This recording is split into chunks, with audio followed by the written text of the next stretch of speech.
Good evening, everyone. Welcome to our Town of Manlius Zoom board meeting. Everyone, please stand and say the pledge.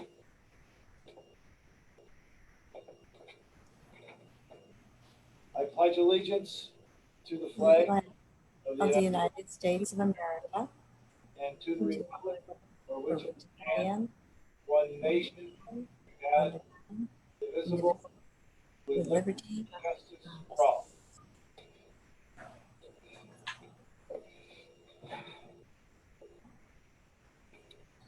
Thank you, everyone. And before we begin, I'd like to start with our introductions again. We'll go by myself first and then the board alphabetically. Again, I am Ed Theobald, Town of Manlius Supervisor. Hi, Sarah Wall-Bollinger, Town Councilor. Oh, you were muted, John.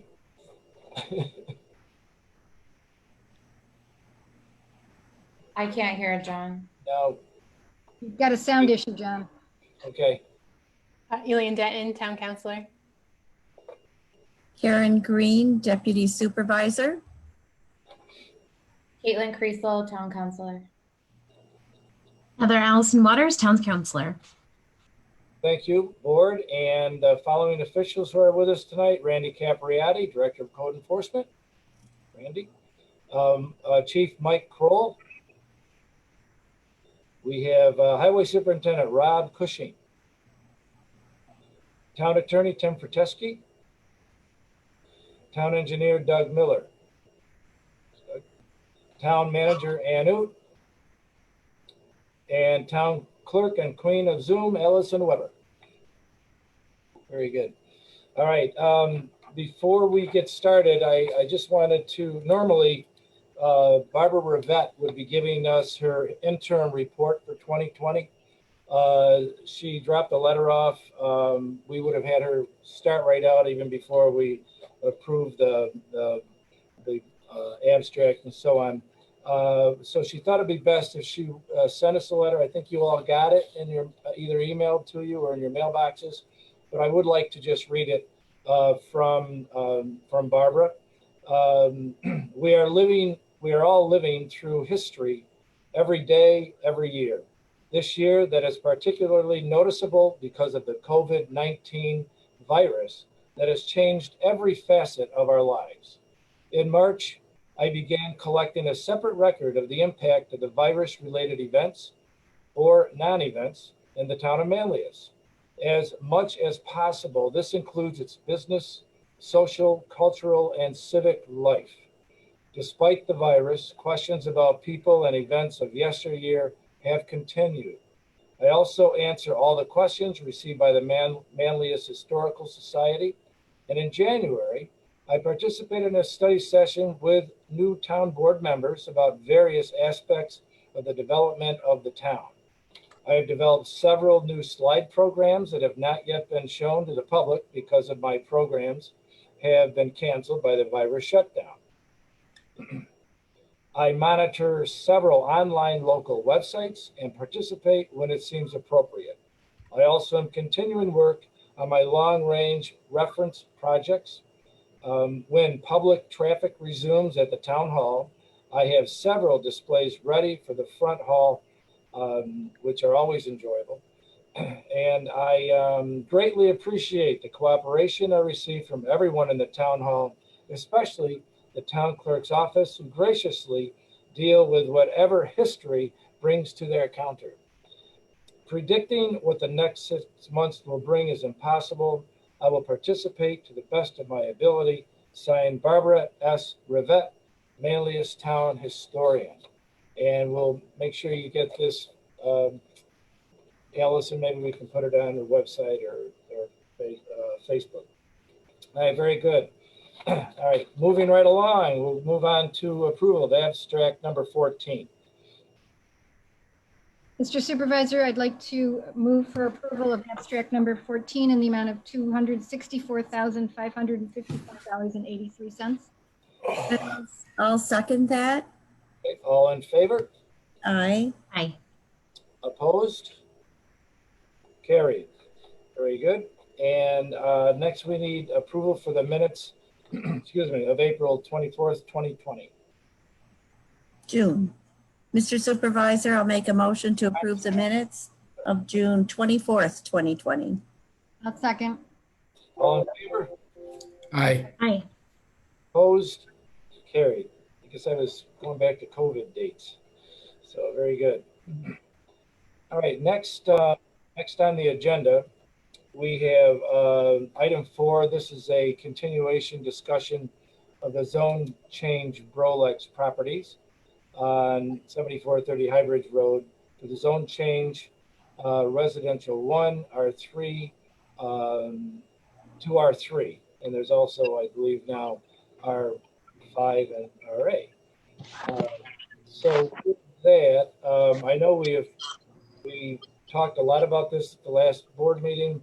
We decided that we needed to hear back from the county on the amendment that was sent to include RA in this zone change. Tim, you have that there. Can you just give us an overview of their report?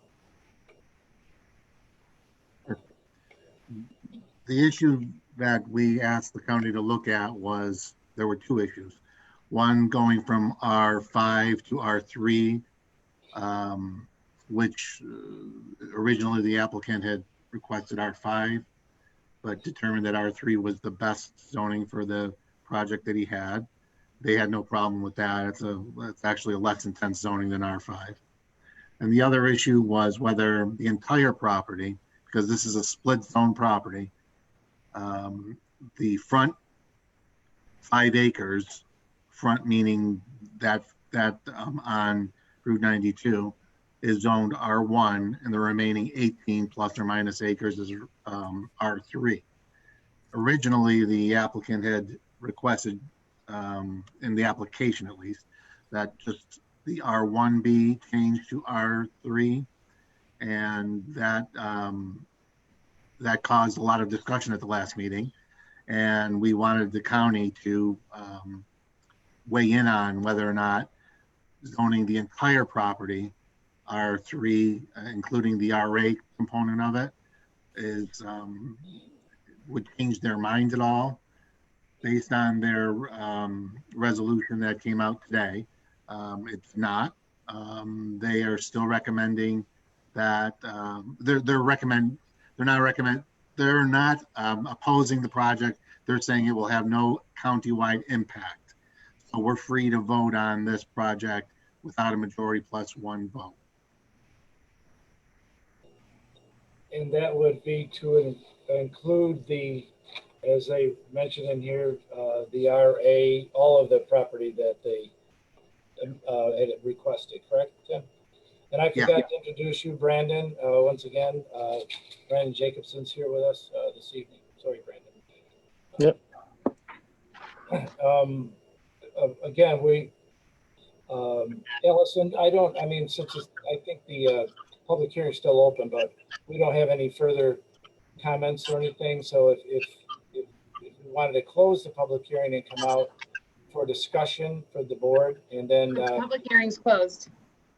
it is closed. Mhm. Okay, thank you. I couldn't remember if we did it last time. Between extending them and opening them, And we've also already done seeker on this. pardon me? Oh yeah, the secret. That's right, we did. Right, very good. All right, I asked with that, board, I guess we could, if you want to go around, if you have some comments you'd like to say, Sarah, can we start with you? If you want to, yeah. Anything you want to add? Yeah, I don't think I have anything to add. I thought that getting the report from the county was helpful. What was that? Getting the letter from the county report was helpful. Yes. Mr. Jacobson, did you get a copy of that? Because there was quite a lot to it. Yep, I reviewed it. Thank you. Okay. Elaine, any comments? Or John? I have some comments. Oh, you want to go to John? Come back to you, John. Sorry. Yeah, go ahead. Go ahead, Elaine. Elaine. Yeah. Sorry. Okay, so this is what I got. I have, first, I do want to mention that I believe once we have a comprehensive land use plan, these zoning decisions could be easier to consider, but creating a comprehensive land use plan will take time. Zoning changes are one of the most impactful decisions the town board makes, as far as I can tell right now. It absolutely affects the town as a whole, and especially in the immediate area of the zone change. The comprehensive land use plan should help us organize our assets, so some of this confusion that we've had, especially on this project, should lessen. But as we look at zoning decisions today, we only can make decisions off of the current information we have. I have looked at the parcel on Highbridge Road and the surrounding parcels. The development next to this parcel, Huntwood Path, is also zoned 2 zones, R1, where most of the development was built, and RA, where the floodplain is. I've also looked at our zoning map, and you can find other instances of properties being zoned 2 zones. So it's not uncommon, at least in the town of Manlius. So due to the floodplain that is located on this parcel, the density concerns that I've definitely expressed, and residents' concerns, I don't support changing the entire parcel to R3. Okay. John, we'll go back to you if you want to make any comments on this. Yeah, I think, we've been obviously looking at this quite a bit. I thank everybody, especially Brendan, for your patience on this. But I'm now with the recommendation from the county. I do think, I believe I am in favor of this. And what I do urge is the folks that have concerns about this, the planning board is going to be the next place to go to voice those concerns about density and actual implementation. So, anyone who's watching, anybody who, gave us communications and stuff like that, I urge you, pay attention to when this goes into site plan review and take part of the discussion at the planning board. Because that's gonna be the place where who's gonna really decide how dense this property ends up being. Okay, very good. Thank you, John. Karen, you want to make any? Yeah, Mr. Supervisor, well, I want to thank the county for their expeditious response, getting right back to us. It's greatly appreciated. And certainly to Mr. Jacobson's patience on this. But I'm glad the board has had an opportunity to thoroughly review. And I would like to make a motion to approve. All right. If there isn't any more discussion. Yeah, well, there's a motion. So do we have more discussion before we ask for the second? Well, usually you second first and then have discussion. Yeah, we can do that. Okay. I'll second. Okay.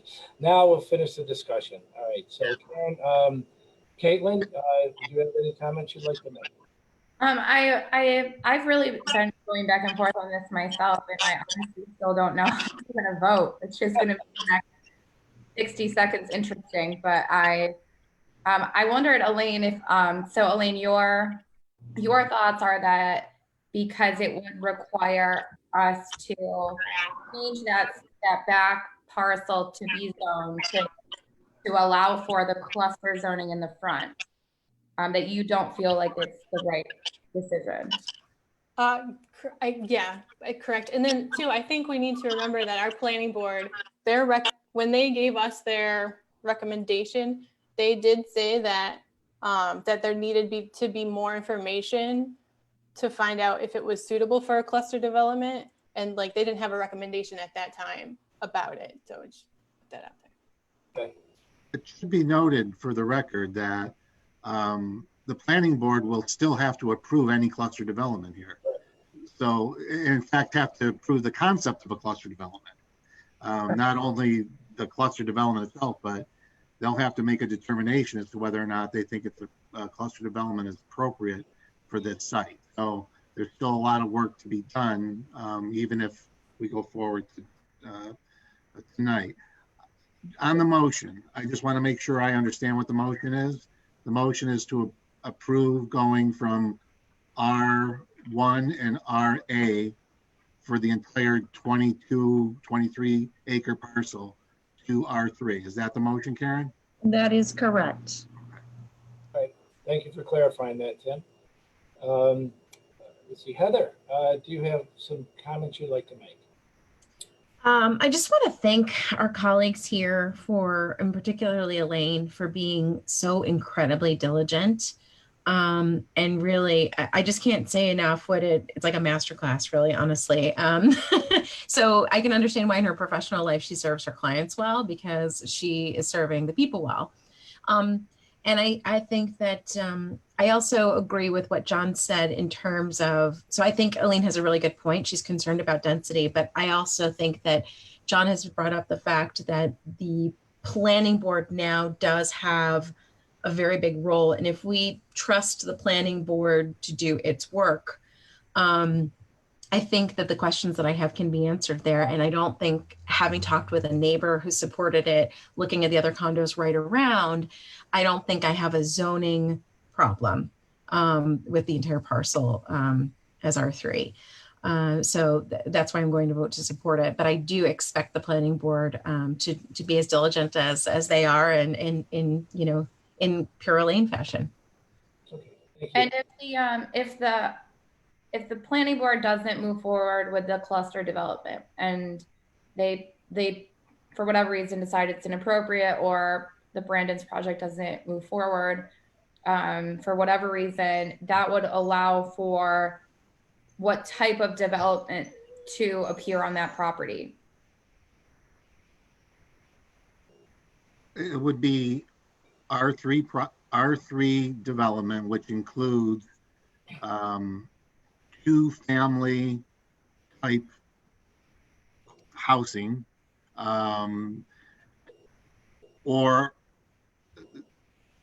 at 20,000 square foot per acre. So it's just higher density residential.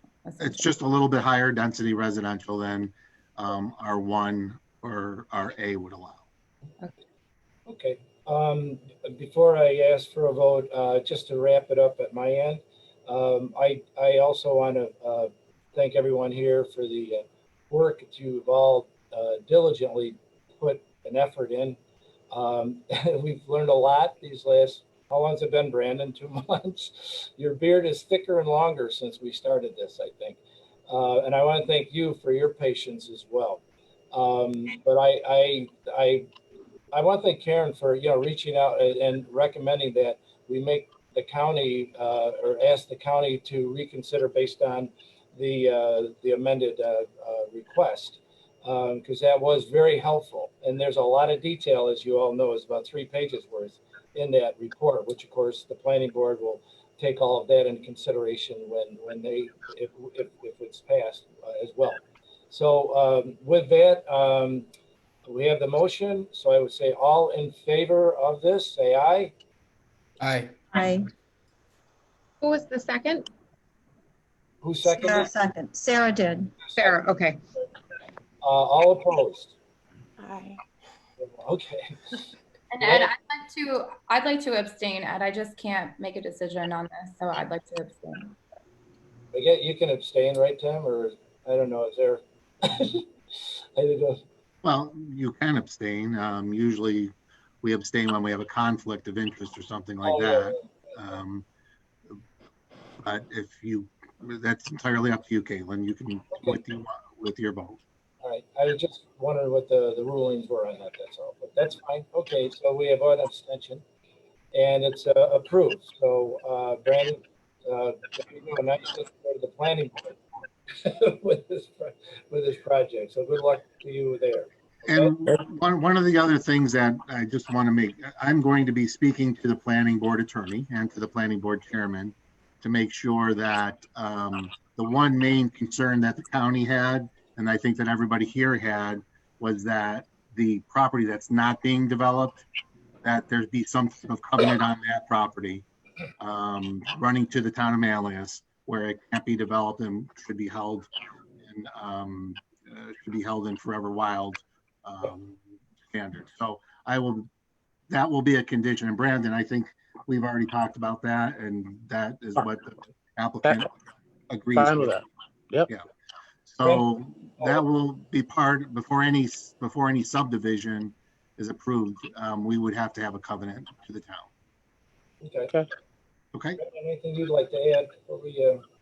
I just like to add that I wish I could have more information on the cluster development and how this is justified. I just don't want to vote. I don't want to vote yes because I feel like there's so much gray area here with how the legalities of the zoning, and zoning this over here to justify building something over here just does not sit well with me. But I don't want to say that I don't trust the planning board's ability to create something that'll work. So hopefully what they come back with is appropriate for that piece of property. And I'll feel more comfortable with the fact that the yes vote was the one that moved forward. Very good. Thank you, Caitlin. Brandon? Thank you, guys. Appreciate it. Okay, excellent.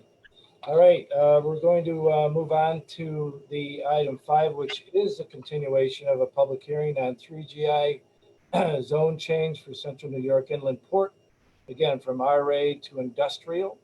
I know we've had many meetings, discussions, public information meetings, and so on. Again, Allison, are there any other, since we're still open, correct? This one's still open. We haven't closed it. Is there any other public comments that are, I don't see any Q&A. Anything on Facebook? No. Okay. So unless there's any other, which I guess there isn't, I guess we would close the public hearing if we're ready to do that. So, Mr. Supervisor, I would make a motion to close the public hearing on 3GI. I'll second it. Okay. All in favor? Aye. Opposed? Carried. Very good. All right. As I said, we've had an awful lot, and what I'd like to do, and let's do it. Let's maybe do it in reverse on this. We'll go alphabetically the backwards way, and we'll do the same thing. I want to hear from everyone as far as their feeling and thoughts on this zone change. So Heather, why don't we start with you? I know you and John, of course, myself, we've been very involved with this. So let's hear what you have to say. Oh, you're on mute. Thank you, Mr. Supervisor. So first, thank you to everyone here, and thank you to the 3GI team for their passion and for their vision. And that's actually what I said to Mr. Beck beginning in January when we first heard him speak. We've learned so much about the larger dynamics around sort of the warehouse strategy initiative that is burgeoning at the county level, and how it's connected to the national warehouse issues with Amazon and other retailers, and the fact that the Panama Canal widened, and there's a great interest in being as efficient and cost effective and as green as possible, getting goods places where they need to go.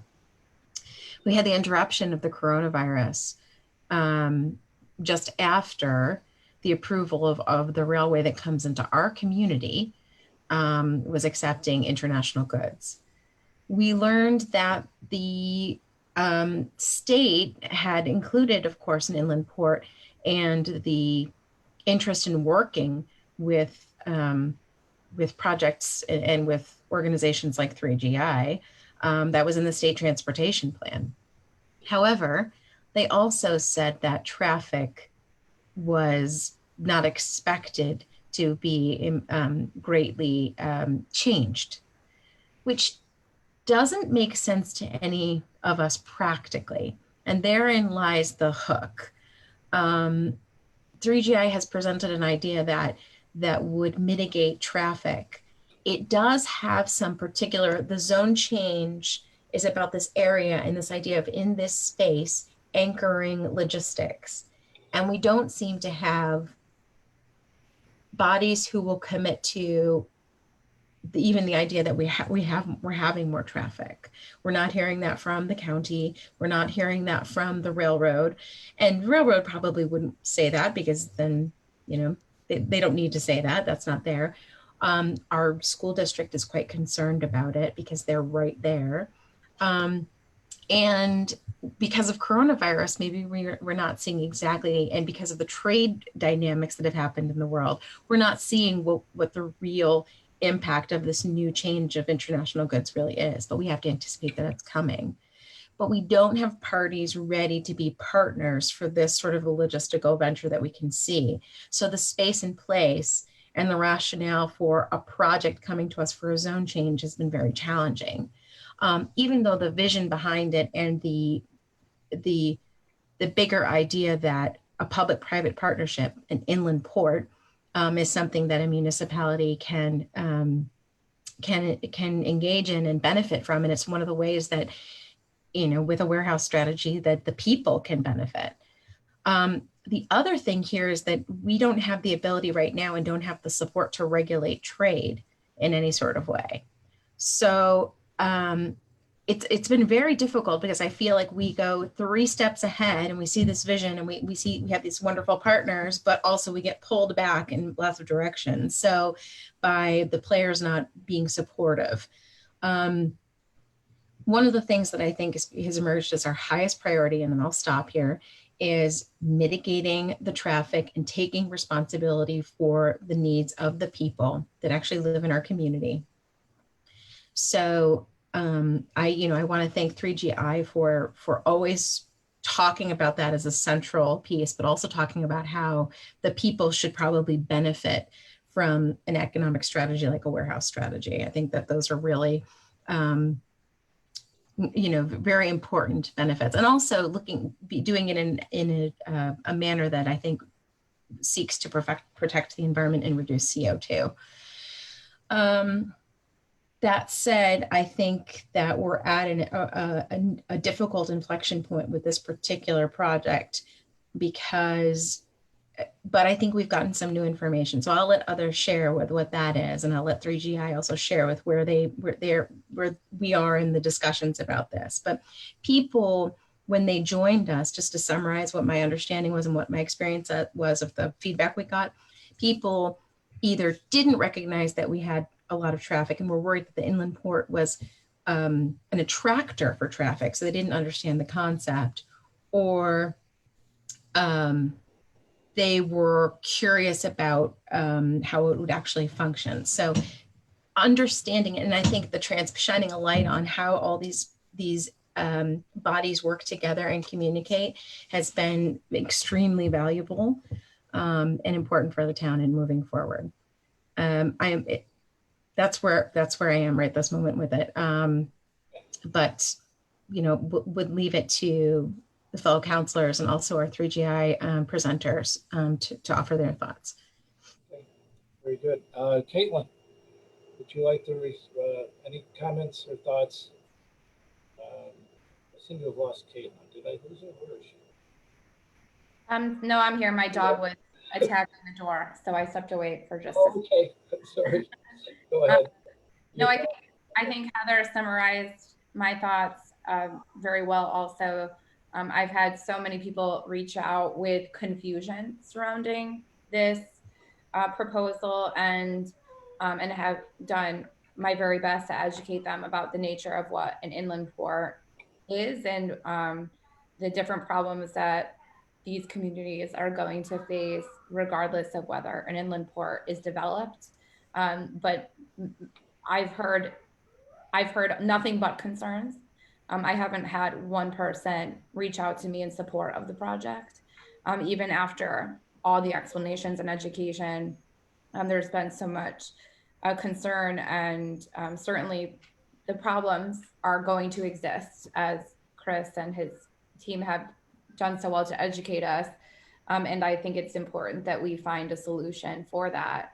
But the concerns from the community have been clear, and that's weighed heavily on, I think, all of our minds in this discussion. And it's something that, of course, will be framing my thoughts on my vote tonight. Thank you, Caitlin. Karen? Yeah, Mr. Supervisor, this has been a difficult process for many years, and we have heard a lot and listened and was able to give feedback. And I love commerce. I love to see it develop. The shipping industry is fascinating because 90% of everything we have in touch arrives to us through shipping. My concern has always been our town community. I've spoken with a number of the residents and certain people representing our school districts. The prevailing concern is the traffic and the detriment that it would have on our community. So, it's been a tough thing to be able to say that I can support, but I must say, I've been following the status of Route 81, and I haven't heard too much conversation on that, but we still don't have a clear decision on what path, the fate of Route 81.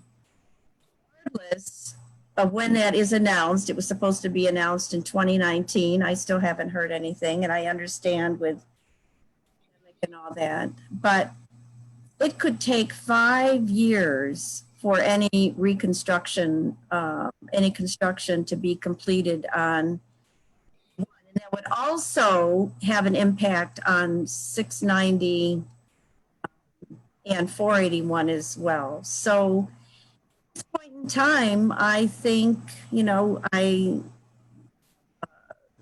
the passion that has been involved in this project, I understand, but at this point in time, it would be a detriment to our town community and presumptuous of us to change that agricultural zone up to an industrial. That's a big, big move. Thank you, Karen. And John, you have something to say? Well, Elaine, did you have anything? Did I miss John? Oh, I'm sorry. I did. Now I did it the opposite way. That's okay. Elaine, yeah, you go first this time. Again. I'm sure everyone knows where I am on this but so I have some thoughts. But so I've researched a lot on inland ports. I've looked and heard from the community about this area where this zone change is located. I would like to thank our planning board and Onondaga County Planning Board for the resolutions on this zone change, because they were very helpful and asked great questions that I find that we still don't have answers to. Because of the wetlands and the floodplain on this parcel, and because of the majority of the soil on the parcel are apparently hydrologic soils, which are poorly drained if developed. And the traffic concerns we have heard about, I am opposed to changing this parcel from RA to industrial. And I do want to also say that we do have a traffic issue in that area due to the current truck traffic, and I will be advocating and looking for solutions to that problem. Thank you, Elaine. And I keep either jumping over John to get you or jump over you to get to John. So, but John, you're up now. Thank you. I think a lot of kind of the facts around this have been covered by a lot of my colleagues here. I just want to say this has been a pretty interesting process. I appreciate the work that everyone has put into this, especially in holding public hearings for multiple weeks. We did a public information meeting that lasted 2 hours that had, I thought, some really fantastic discussion. A lot of residents did their homework on this one. They looked into it, they weighed in, and we had a lot of really good conversations. I want to thank everybody for their patience. I want to thank everybody for working with us through turbulent times to make this work. But I do feel that we have had a really robust discussion. A lot of people learned a lot. Not just us, but the residents that did their own homework. And I want to just thank everybody that reached out. But I think at this point, I think the biggest thing here is we know traffic is an issue, and it's something that whatever happens, we're going to have to solve that problem. People have made it very clear that traffic is an issue, especially in that, given the sensitivity of where the traffic is. And I am dedicated to figuring out what we can do to solve that traffic problem. Thank you, John. Sarah? So I agree with most of what's been said. What I would like to emphasize is that as a result of this process, which, you know, we're now 6 months into it, is what I've taken from this is that this is really a regional issue, that while the site happens to be in Manlius, the issue is much larger than that. And we did invite some external people to come to one of the public hearings, but I feel that that's the direction that we need to work on, particularly with the town of DeWitt. The new cranes are in the rail yard in East Syracuse. I think, you know, Gurdon Road is actually shared with DeWitt. I think that we need to have a much more cohesive, at least a two-town strategy. And maybe if we're going to involve, if this really is about the whole warehouse strategy, then maybe we need to involve Clay as well. I just think that this is bigger than Manlius, and I am not comfortable making a decision that will then force the hands of some of these other municipalities with something that could have been strategized differently. Well said, Sarah. I guess before we make a motion, whoever will do that. Again, this has been going on. We've been talking about this for more than 10 years with Chris. Before you make a motion, Ed? Am I muted or what? What happened? I'm sorry. This is. Yeah, Chris, let me finish talking first, okay? You're going to make a motion before you hear what I'm going to say? Well, we haven't made a motion yet. I'm just making some comments here. Oh, okay. I just said before we make a motion, I just wanted to say a few things here. Okay. This has been it's been a more delicate project than I think we felt starting out. I mean, we're looking at zone change. We were looking at trying to alleviate some of the manufacturing part of it near residents, so we reduced the zone size. Our concerns, of course, was access in and out, the traffic, which you've all mentioned, and once we got into the weeds, okay, and we heard from the planning board, and again, they asked a lot of questions which haven't been answered. We heard from the county planning board, and of course, we had many meetings, as I mentioned early on.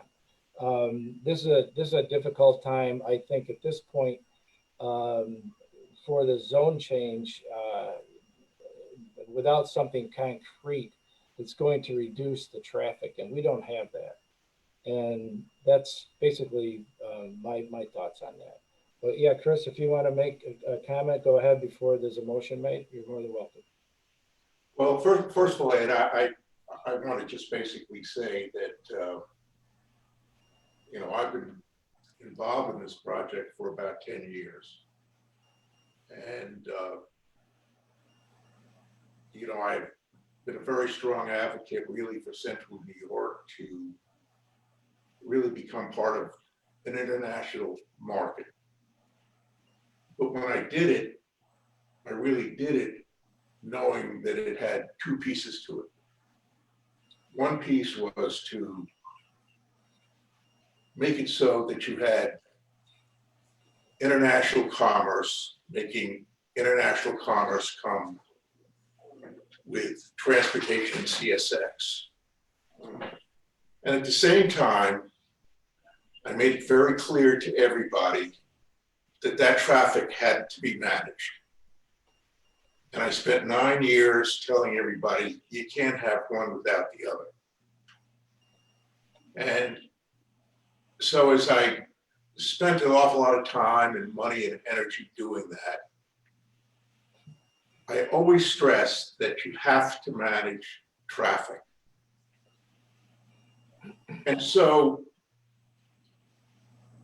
lots of things happened over the last decade. And the state made a decision after years of just confusion around it to have an inland port with $40 million dedicated to the Department of Transportation and $40 million going to the Regional Economic Development Council for the inland port in DeWitt Manlius. And the minute that happened, it was like money hit the table. And then people went to take it other places. And I always knew that it was for Manlius DeWitt. And I always knew it had to do two things. It had to be for a Class 1 railroad, and it had to be tied to a port, an inland port, to manage the traffic. And so as I did that, I also spent a lot of time and energy getting the NYSERDA, the energy agency, to become a partner in the project. Because I knew getting international traffic connected with getting trucks off the road, going back and forth from the port of New Jersey to the port of DeWitt would reduce CO2. And I also convinced the NYSERDA that by managing the traffic, having an inland port, you can reduce CO2 as you move cargo around central New York by having an inland port. And so I have a very cherished grant to the town of Manlius, which is a NYSERDA grant that has to go to 2 acres of land. And so I have listened very carefully, as all of you have, to all of the concerns that you are dealing with. And so painfully, I have sent in a letter today modifying my request. And what I've done is I've said, the only acreage that I'm asking for is 2 acres, which are behind the storage area at the lower part of Fremont Road.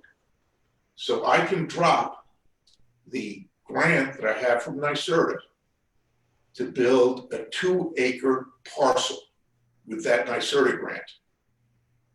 And all that other acreage can remain zoned agriculture. And the reason why I'm doing that is I'm trying to hold on to NYSERDA as a funding agency so that it may be there to help deal with other problems that you may find that the state or the federal government may not have money in the near term to deal with. Because NYSERDA is based on ratepayer money, not taxpayer money. And so should you turn down my request of you, you are turning down a funding agency when you do it. And incidentally, in order to have that funding agency give the money to build that 2-acre parcel, I have to match it with $500,000. And it's only $720,000. And I have to pay taxes on that $720,000. So financially, it's not a good deal for Eckerd C. Beck. But I think it's an essential deal for the town of Manlius. But it's now your decision, because I have, in the letter I sent today, I have taken all that other acreage and I've turned it into, don't change the zoning. I'm only asking for 2 acres so I can preserve the grant that I've got from NYSERDA. And believe me, NYSERDA is so confused about what's going on in Manlius that I've just got to straighten it out and make it simple for them. And I want to do that because I think that's the right thing for the town of Manlius to do. And I have listened to all the confusion around this. And I agree with everybody, and I put it in the letter, that the problem is moving up the chain. It's the county and it's the state. because you all got to get to the table and get a plan, because you're going to have a traffic nightmare like you've never seen if you don't get those other parties together. And I requested Bill Magnarelli to step in here last week. And he told me he was too busy because he was trying to get these, shut down the assembly by today, but he'd have time in the next few weeks to do it. I suggest you all take advantage of that, because Bill and others have got to come to the table on the behalf of Manlius. Not that on behalf of Eckerts Beck, but on your behalf. I'll be there to help, but it's for you to do, not for me to do. So I request only 2 acres be carved out, and I'll take it into the permitting process, and all the other acreage can stay zoned agriculture. That's all I wanted to say, Ed. You guys decide. Thank you, Chris. And I want to talk. I would like to add something, please. Yes, I'm sorry. Go ahead. So to get that NYSERDA grant to build the container yard, which is just a very first step of what maybe could be an inland port or not an inland port in the future, this project went through several state-funded feasibility studies. So that is a very large-scale vetting of whether this is feasible or not, okay? So Empire State Development funded this project to have a feasibility study by a third party that concluded that this was the best and highest place and use of that land, and it certainly matched what was going to be happening in the area, starting with a 2-acre container yard. Then the Department of Transportation decided they would do another third-party feasibility study on if this should be the place for a container yard and potentially an inland port. And it concluded that indeed it is.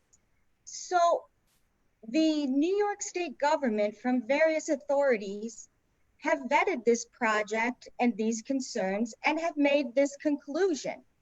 And you have all read that conclusion because every single one of you has used the word, I've learned so much. I've learned so much. We've had a little study session to learn so much, as did New York State. Additionally, New York State funded some studies to complete. It's got to be this thick. You can't even PDF it. The wetland studies that have occurred on every level. So you can't just flippantly throw out some hydrogeologic soil terms without reading the Bible of the wetland studies that were funded and matched by 3GI and funded by the state and vetted for this project. And to not approve a 2-acre container yard behind storage sheds and next to abandoned oil tanks and adjacent to a railroad, because you don't know what the future brings for the rest of the land, or you don't have the big picture, you will never, ever run if you can't even stand up or crawl with the 2-acre site. I mean, this is it. And quite honestly, Chris is optimistic. I am not optimistic. I cannot hold on to this NYSERDA funding and play this game any longer. So once that's gone, I mean, are we interested still? I don't know. I mean, I really don't know. We've come this way, and I understand and I hear the community, and I hear that you have all tried to teach others that there is traffic no matter whether this project comes or not. It's not a traffic creator, right? It's a 2-acre container yard. Someone's going to store their stuff there. Someone is going to put cargo containers there that will help manage some portion of something to do with traffic.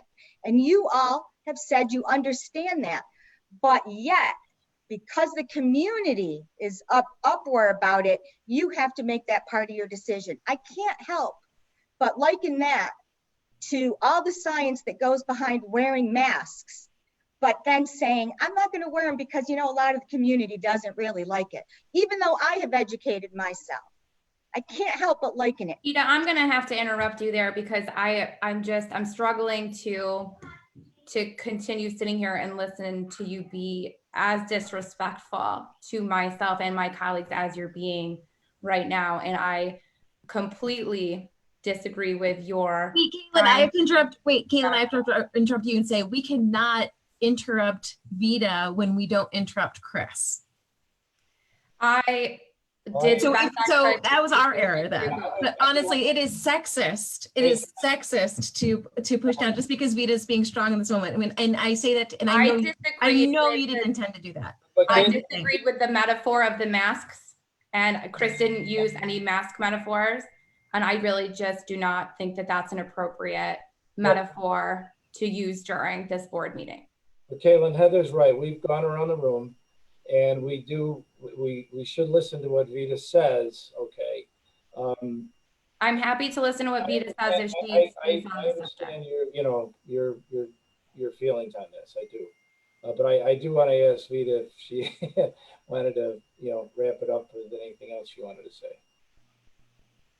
Vita? No, okay. That falls on deaf ears. Well, if I can interject just a couple engineering pieces before we're done, and I'll be real brief. And as a engineer and a planning aspect, when we talk about the 2 acres and we talk about land planning, the first thing I look at is the existing zoning. So we say, well, it is RA zone, but we need to look at the zone map and say, yeah, it's RA zone, but it's surrounded today by industrial zone. The area to the south is industrial zone. The area to the east where the self-storage units and a portion of 3GI property is zoned industrial. The property to the west of the 3GI property, inclusive of the 3GI property adjoining Gurdon Road, is industrial zone property. The property to the north of Kirkville Road is zoned industrial. So what we're asking for now, we have, by Chris's discussion, reducing even further what we're asking for, but it is not a spot zone by any means in a planning sense. It's a 2 acre that would be contiguous with existing industrial zone. When we talk about the environmental aspects, the property that we're asking to be zoned industrial is upland. It's not in floodplain. It's not in wetland. It is a upland area so that it is a developable area without a DEC permit to make that happen. So I just want to kind of make that clear that there are portions of the property that are environmental aspects, but this portion we're asking for is not. Thank you. thank you, man. I would like to wrap this up, hopefully, and then we'll decide what we're going to do. I agree with what Sarah had to say about this is bigger than the town of Manly is what we have going on here. And I think that our town supervisor in DeWitt would totally agree with that, because I know that he's been working on projects over there along with our engineer with some things that he's been working on for quite some time now. And not to go into detail because, I don't want to upset the apple cart of the work he's doing right now. First of all, you have not originally come to us to request a 2 acre zone. What your request has been from the original point was the whole acreage, and we reduced it. And then we sent it to the planning board, they sent it back to us. That's what we need. And Tim, correct me if I'm wrong on this, but I would think we need to vote on that. And if they want to come back with something that says we're going to apply for 2 acres, they need to go back and do that. Am I? That's correct.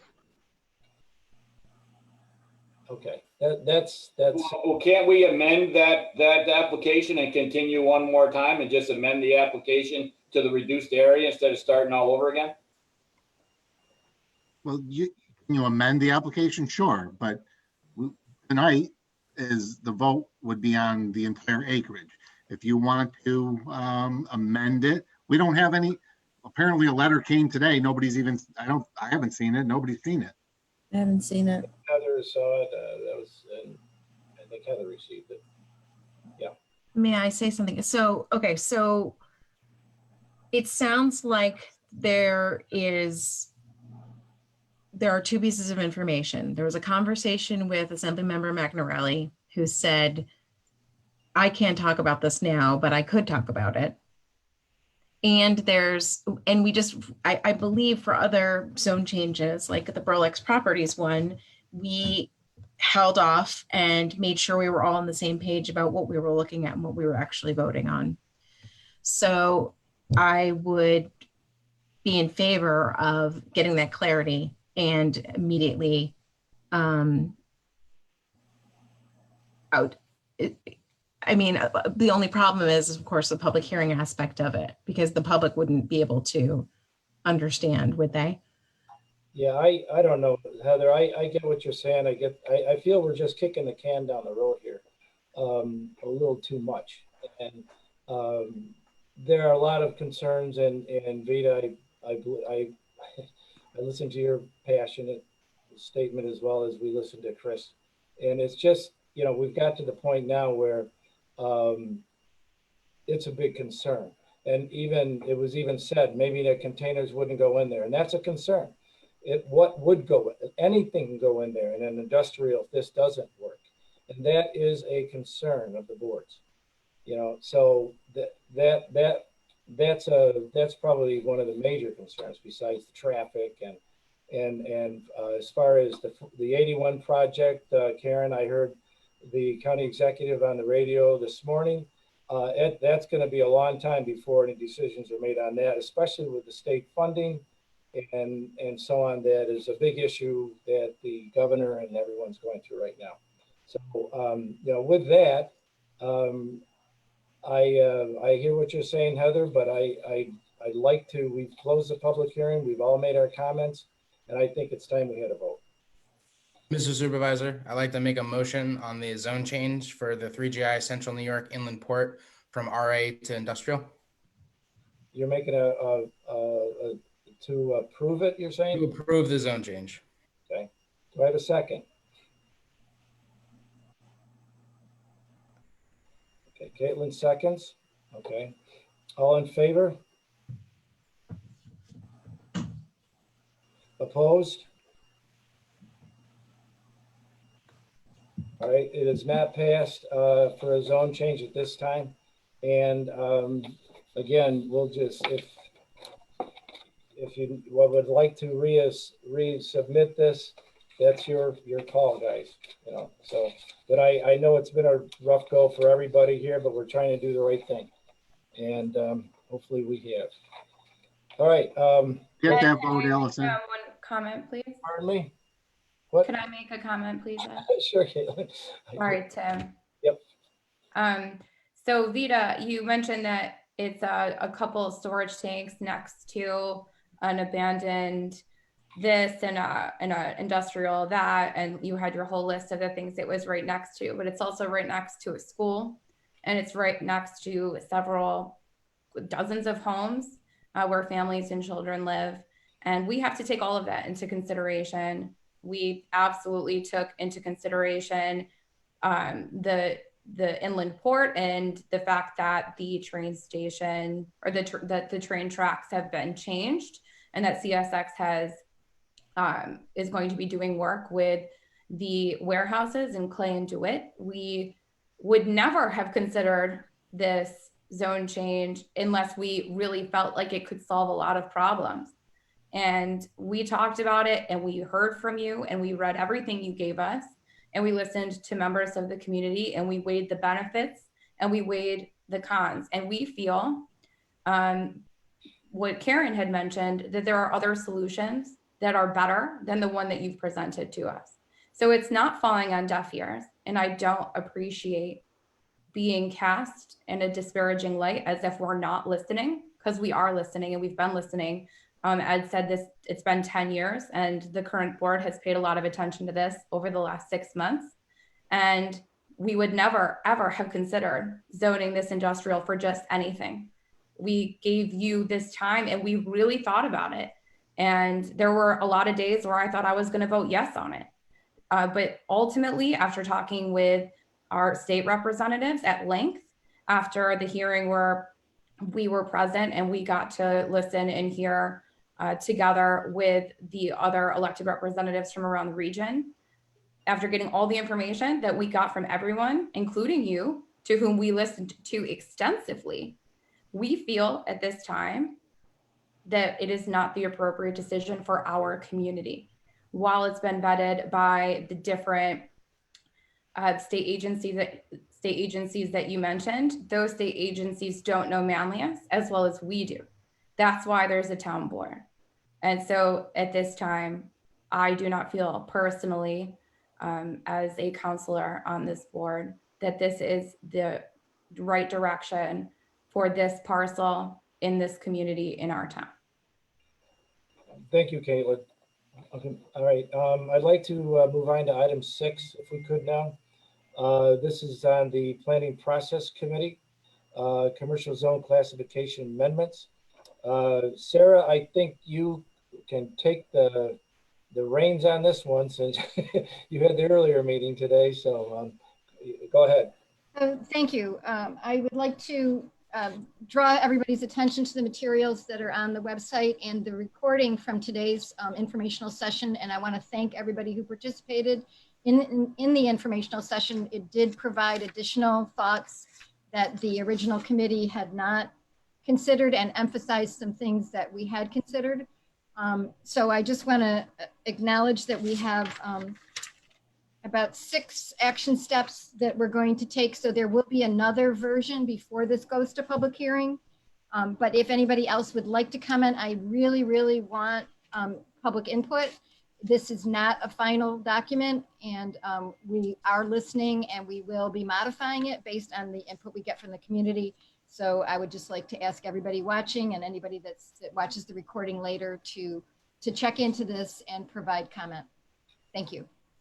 Very good. Thank you. And again, nice presentation today. And we got a few more things out of it too, didn't we? Just for discussion. So that was good. All right. And item 7, we have the Secra Town of Manlius Landfill Solar Project. Tim, I think you have all of that in front of you that you wanted to go through with us. Yes, this will be simple. The applicant, who is Abundant Energy, has submitted a part 1 of a short EAF, and Allison is providing it to you on screen now. I reviewed it. It looked accurate. I don't know if Doug's had a chance to review it, but it really is just explaining what the project is. And it's going to affect 13 acres of the landfill, and it's a 1.5 or 2 megawatt solar farm on our landfill.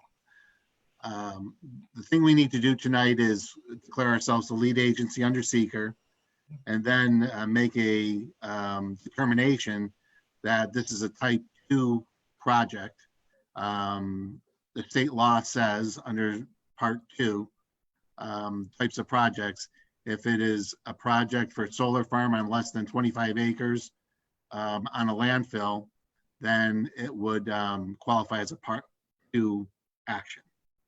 So the first thing we need to do is just make a motion to declare ourselves the lead agency for purposes of the lease for the landfill. All right, we need a motion for that.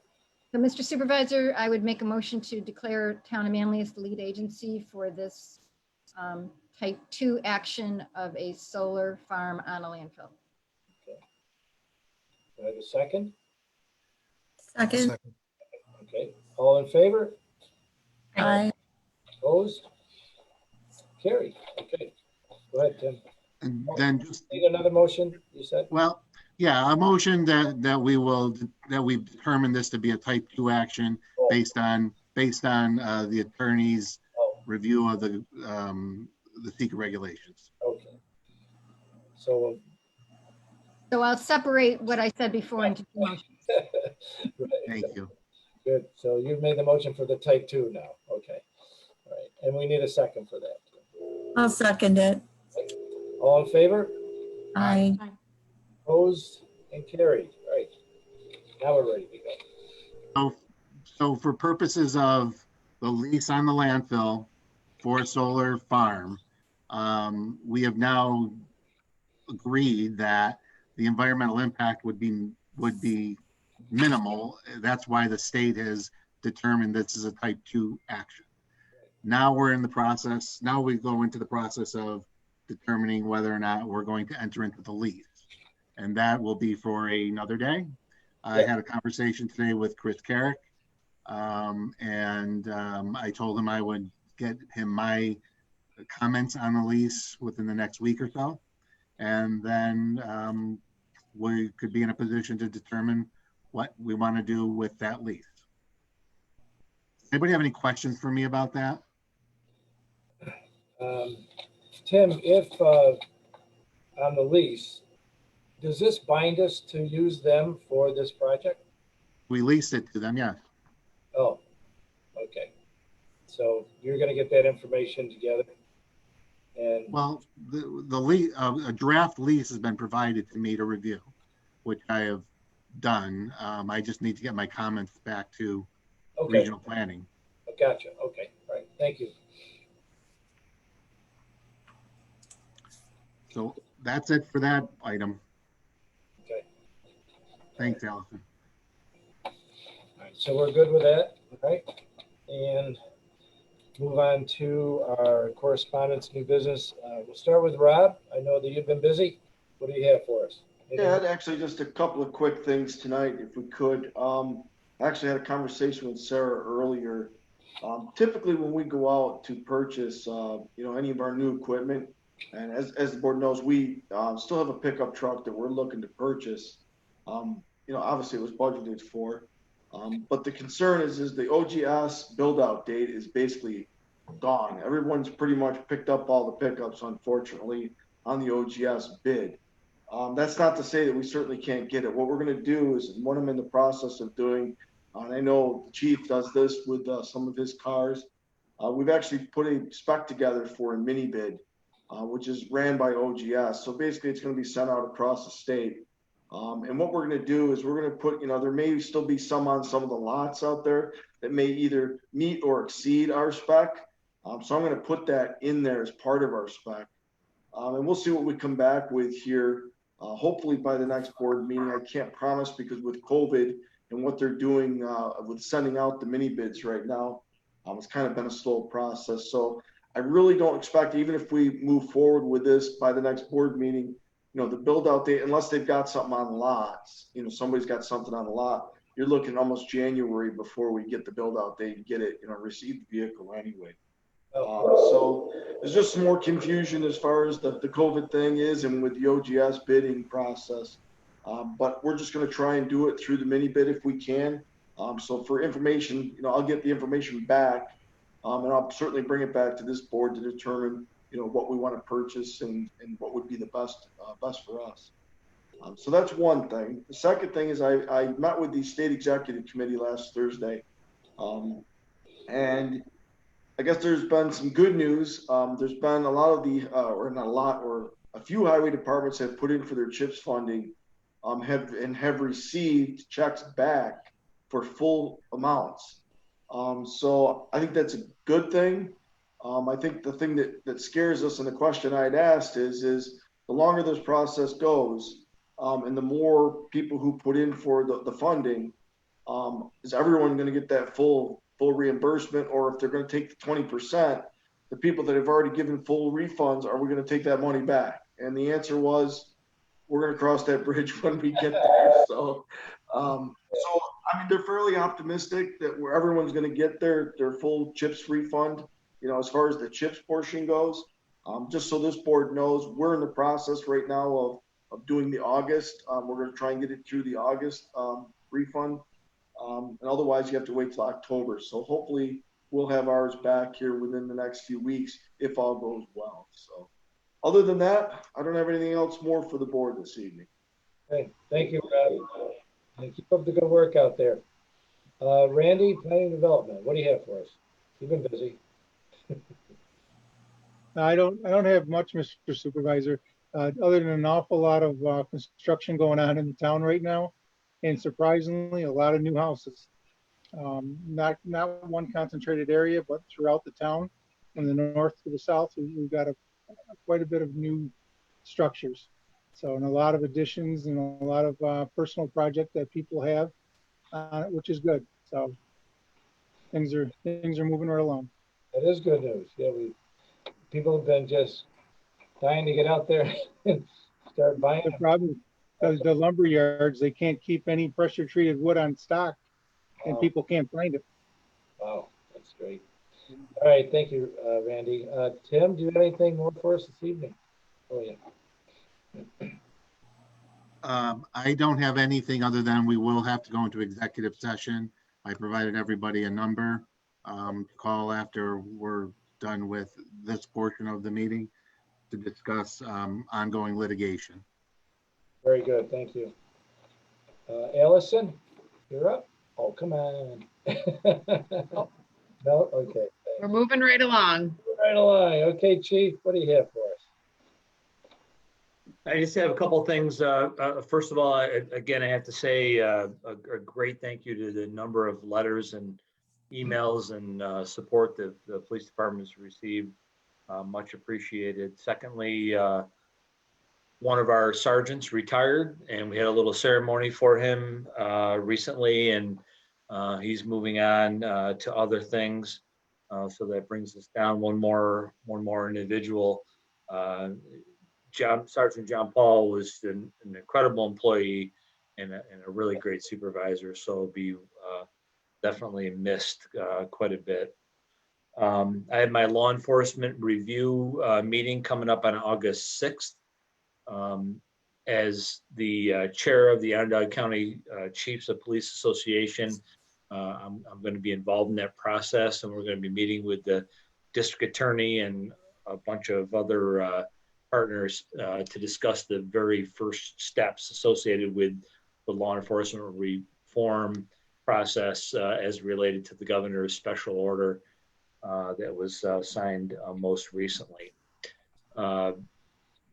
We unfortunately responded to a complaint up on Palmer Road associated with the top of the hill issue recently, where 15 cars were parked on Palmer Road, and Town of Manlius police officers responded to that and was able to move people along. But unfortunately, we discovered there shortly thereafter that somebody had damaged one of the no parking signs and literally ripped it out of the ground and tossed it into a field. So we notified the town highway department, and they hopefully, I'm sure Rob would talk about this, but he replaced that sign. So continuing to deal with issues up there on parking. And lastly, the only thing I really need to add is we've had an incredible amount of car larcenies recently. Citizens continue to leave their cars unlocked and valuables inside their vehicles. So today we did a social media reach out and just reminded people to please lock your cars and certainly do not leave valuable items in their vehicles. And in addition to that, sadly,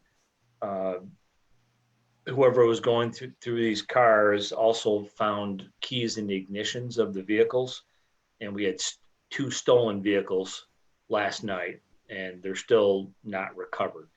We're working on that. Hopefully we'll be able to recover those vehicles, but it's really so important to remind folks to lock their cars, lock their homes, and try to be safe. And that's all I have. Thank you.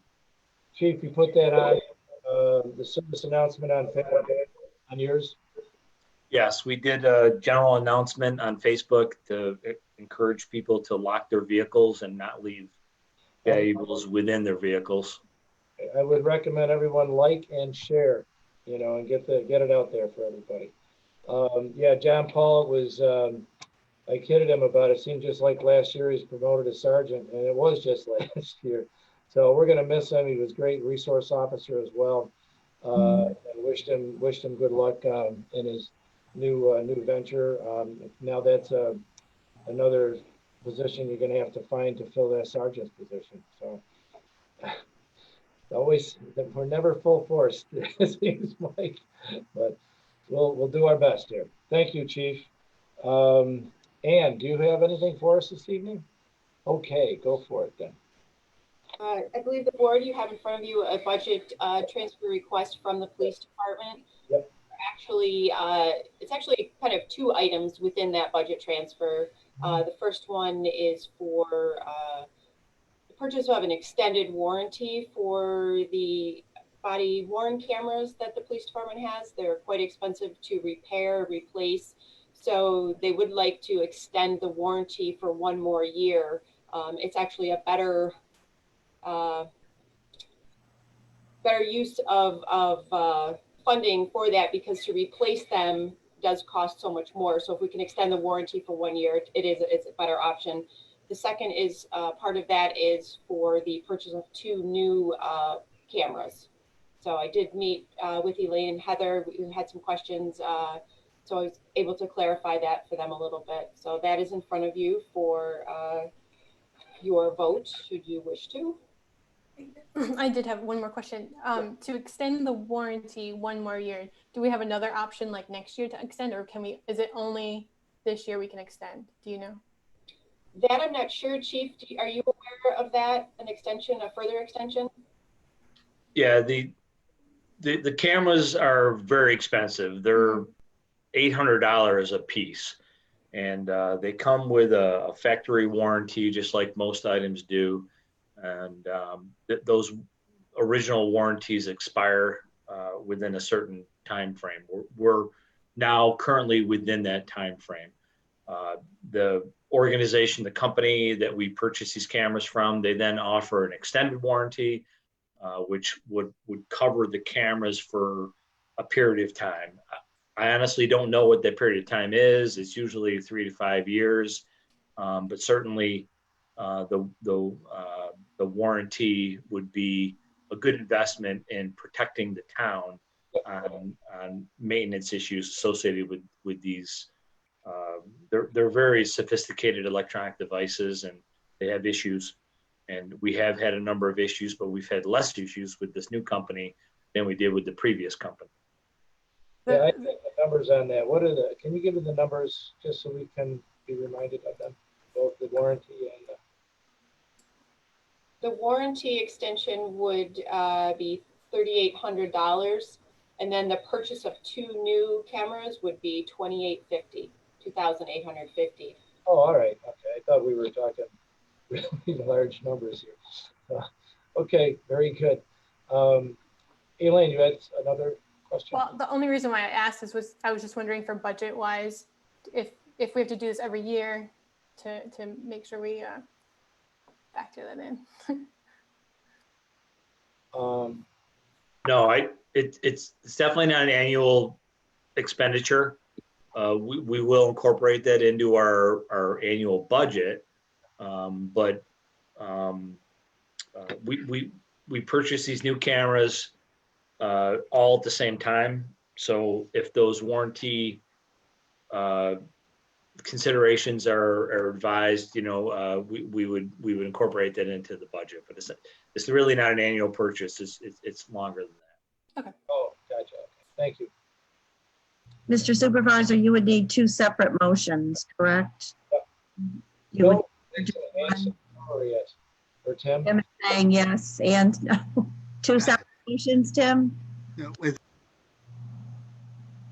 I don't think that you do need 2 separate motions. It's contained in one, but if it. No, that's fine. That's fine.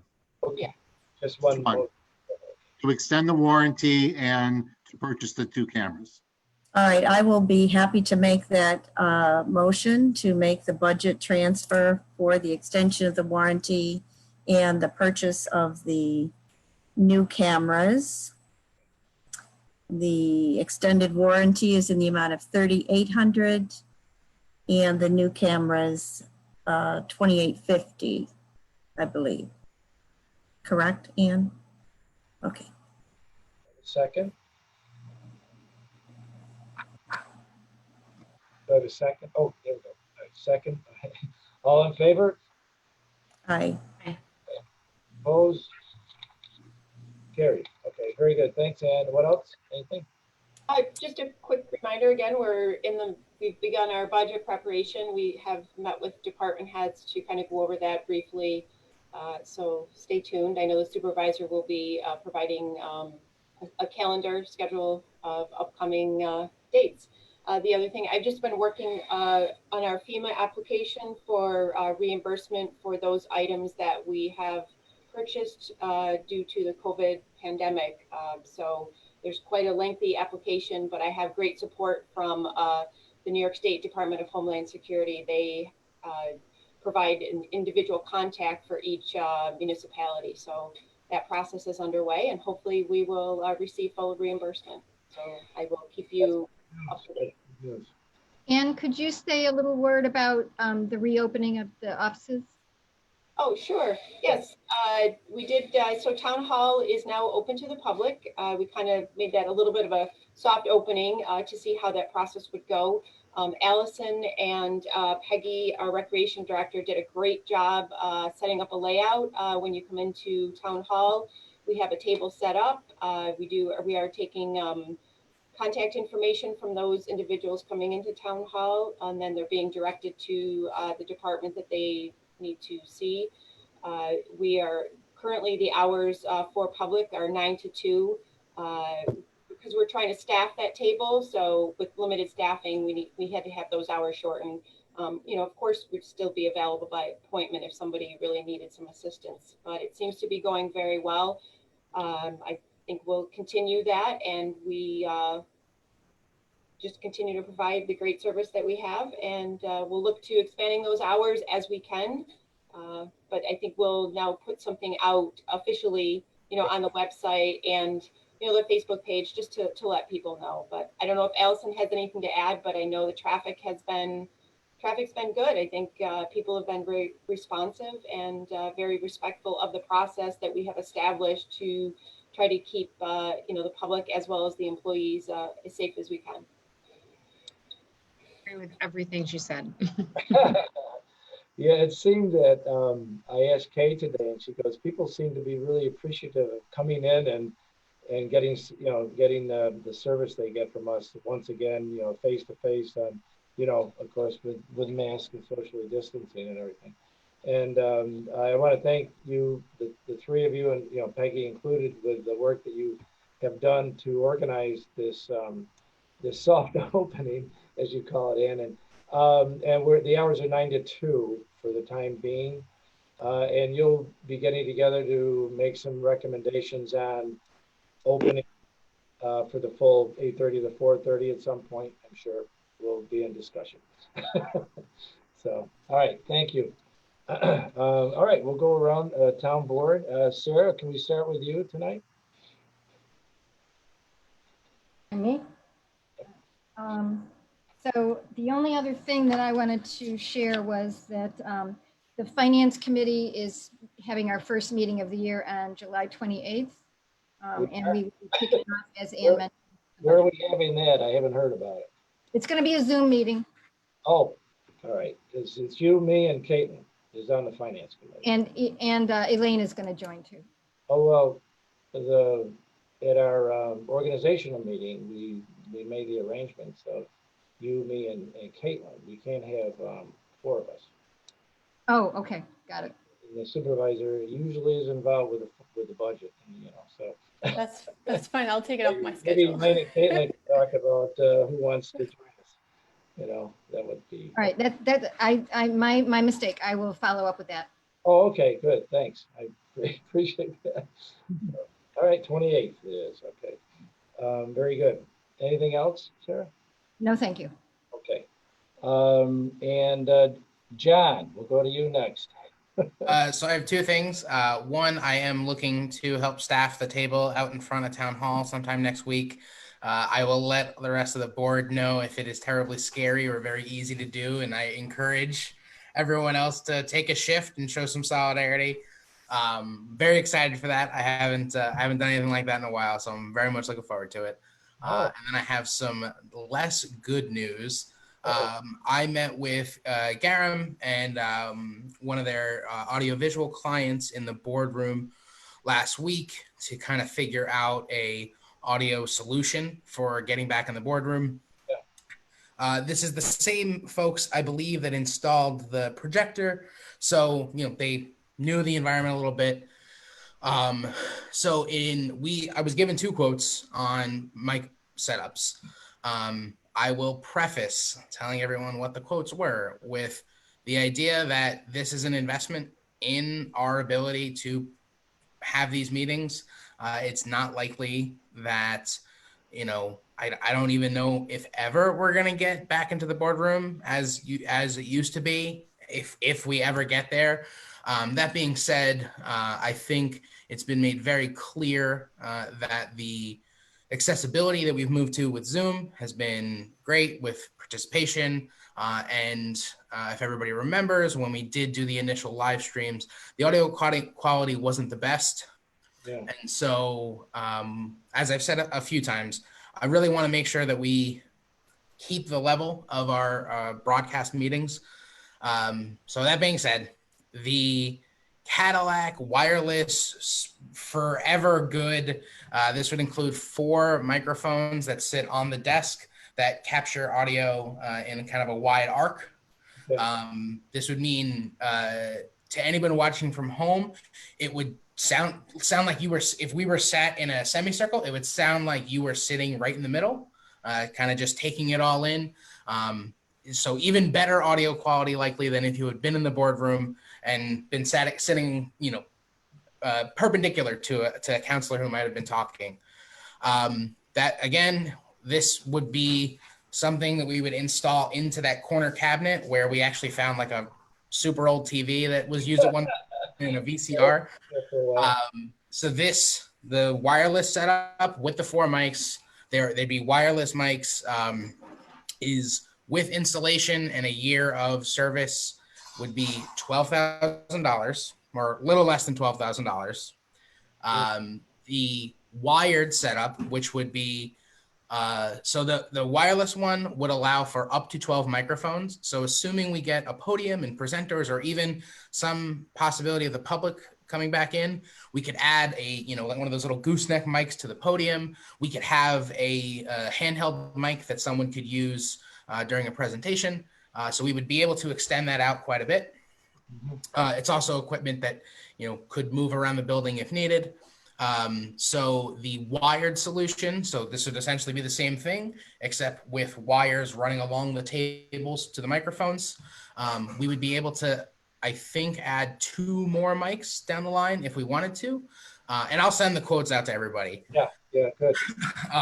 That one would be $6,000 or a little less than $6,000, including installation. And just to throw it out there, I have been looking at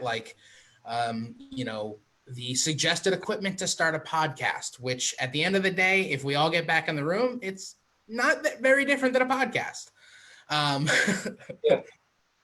We could, I think, definitely with Garam's help, put something together in the $3,000 to $4,000 range. Maybe if we went to the most simplest wired microphones, or even perhaps surprisingly the little lapel mics they wear a body pack for, are somewhat reasonable. You'd be limited to I think 10 in a space at a given time. We might be able to make something work. That being said, based on the conversation that Justin from Garam and I had, I do think either of those solutions as presented would be a significant investment, but I do think the outcome and the value is there. When we think about how much everybody wants to get back in a meeting room, I have said it many times, I think in a regular 3-hour meeting, probably 30 minutes could be regained just by being in person, and it changes the whole dynamic of the conversation. And I think we all want to get back into the boardroom. So basically, I'm going to send that out to everybody. I'm happy to answer any questions. I do personally think that either would be a worthwhile investment. It shows faith in the fact that we want our residents to hear us, quite literally. And I would hope that by making this transition, it really starts to kind of tie up all the loose ends as we move back into the boardroom. And like I said, I'll send the quotes around. I'm happy to answer any questions. I am going to put together kind of like what I would say would be our, jerry-rigged kind of solution. The only thing I will say about that is the 2 quotes we were given are really meant to be, you walk in the boardroom, you turn the mics on, you hit the power button, and they work. Yeah, I would say, John, send that information out and everyone send questions to John at that point. The only thing I will say is that the sound system that we have now, and it was before you, I think, Allison, right? So that's been before me, I know. So it's definitely time, and also so we can hear the public too, because when we have the open podium, that's not always, it's hard to hear. So yeah, so get those out to us. We'll take a look at them and we'll try to figure this out, I'm sure. And that's all I had. Okay, thank you, John. Elaine, do you have any? Yes, I know you have some. Thank you. So I've been looking into creating the Public Safety Advisory Committee to address Governor Cuomo's Executive Order 203. And as it turns out, there's not much I need to do except to say that we are creating this committee. And we're ready to create this committee. This committee will include myself and Councilor Deere, and at least 9 community members.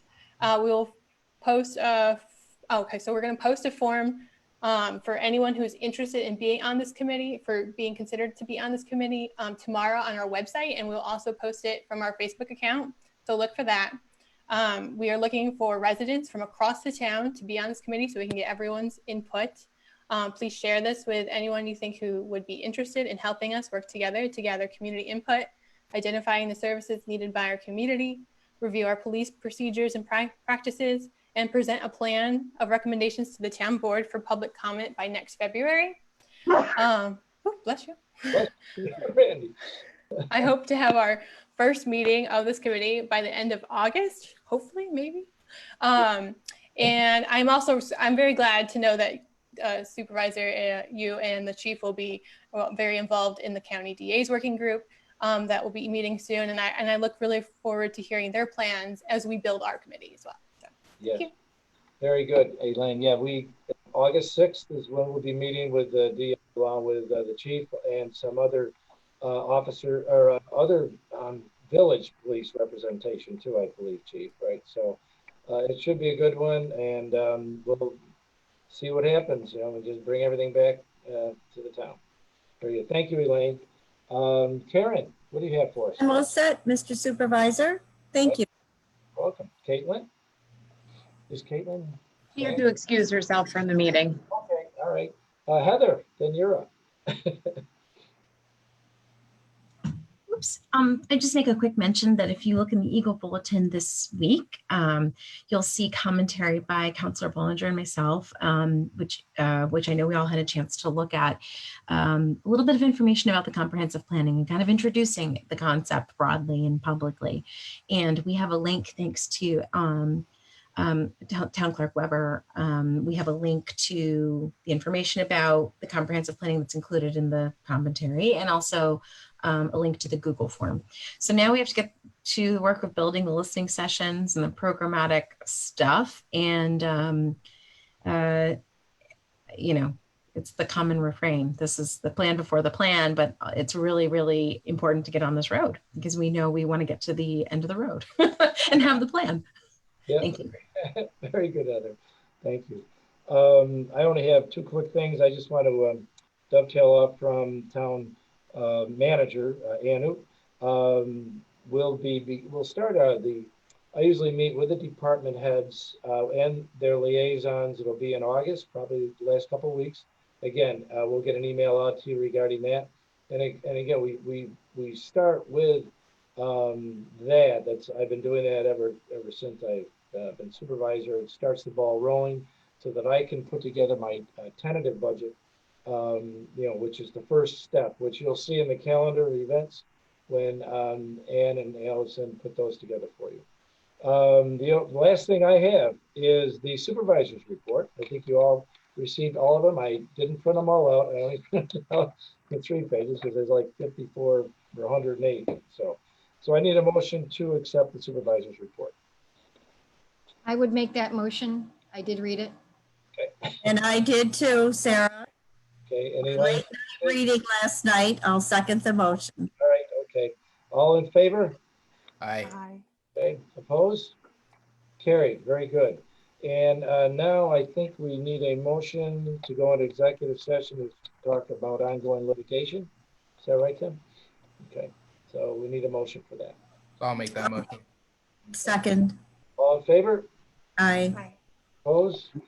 Carried, very good. So we don't have to do anything. You do it all, right, Allison? Now, let's just remind those who are watching that we're going to go into executive session to discuss ongoing litigation, as the supervisor said. I don't anticipate any votes being taken after executive session. It's more informational, but we will come back out of executive session and go back onto Zoom when we're done. Right, thank you. I forget sometimes. That's okay. That's okay. All right, so I think we can all sign. Are you, okay, we're being muted. All right, we're done.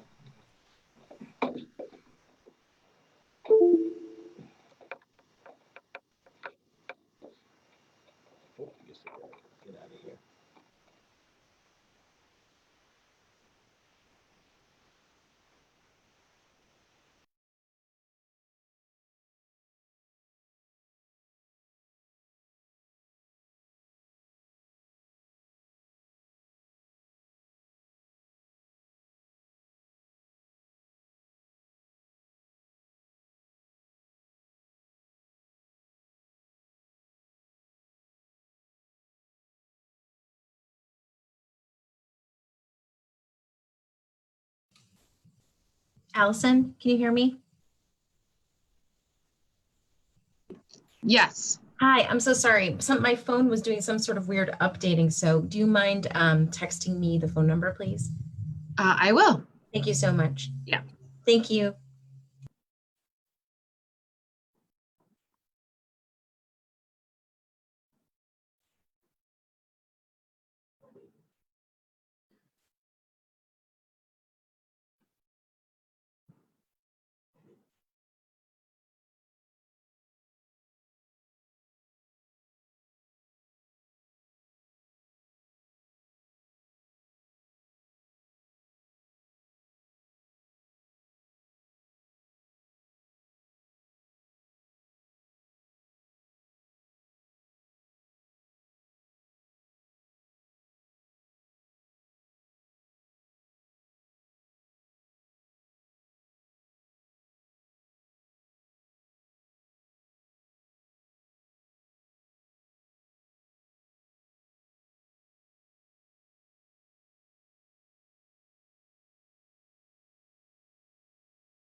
Okay, good. All right. Okay. All right, I think we're back on. So is everyone's back? Okay, as Tim said, we aren't voting on anything. So I believe we finished all the business, and we just need a motion to adjourn. I'll make a motion to adjourn. I'll second it. All in favor? Aye. Aye. Opposed? Better not. Carried. Very good. Thank you, everybody. Good Nice. night. Night. Everyone. Stay safe. You too.